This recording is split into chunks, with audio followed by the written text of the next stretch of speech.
Aretha Franklin's song Natural Woman is deemed offensive to trans women. The Norway-based Transcultural Mindfulness Alliance, a group formed earlier this year in 2023 and who will be setting up these trans chapters all throughout Europe and North America, has tweeted out that Aretha Franklin's 1967 release song Natural Woman is offensive to trans people, and they demand that her song be removed from Spotify and Apple Music. What about offending natural women? Do they not care about our feelings? Do they not care that natural women are offended by them not wanting us to be who we naturally are? These LGBTQ activists claim there is no such thing as a natural woman and that Aretha Franklin's song perpetuates multiple harmful and anti-trans stereotypes. But obviously there is such a thing as a natural woman, or else they wouldn't be so jealous and envious over it, right? One of the organizers of the group stated kids should be able to decide on the gender of their pets. So how do you explain to the kids when the male and the female come together and make babies?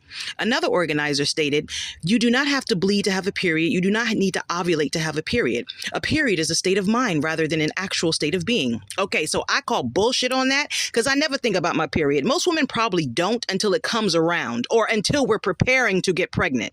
Let me say this. I love being a woman.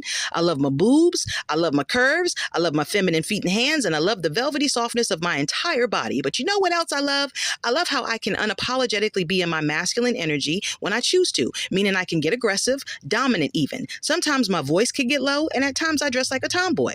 I wonder if trans individuals aren't sure how to be balanced in both energies, and so they choose the energy they feel most connected to while taking it to the extreme. Kind of like how in the 1950s roles were extremely important, meaning natural women had to be barefoot and pregnant in the kitchen and natural men had to be out at work, never giving thought to the fact that natural women hone masculine energy and can be out at work too, just like natural men can use their feminine energy to be at-home dads.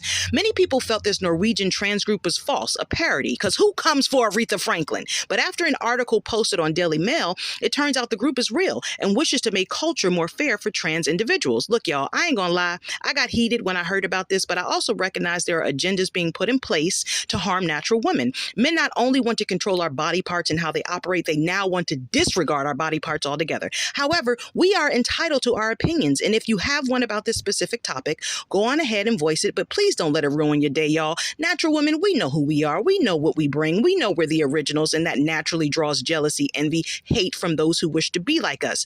I have nothing against trans individuals, but when you start offending natural women because you're not one, that sounds like a chemical imbalance, like a mental illness. Extreme jealousy and envy can be considered mental illnesses, and it falls under the mental illness category of prolonged anger and rage. Please stop hating yourselves, trans community. Natural women didn't have a problem welcoming you in, but you can't come in and expect to naturally be us. It's never going to happen. That's fact. Maybe it'll happen in another lifetime.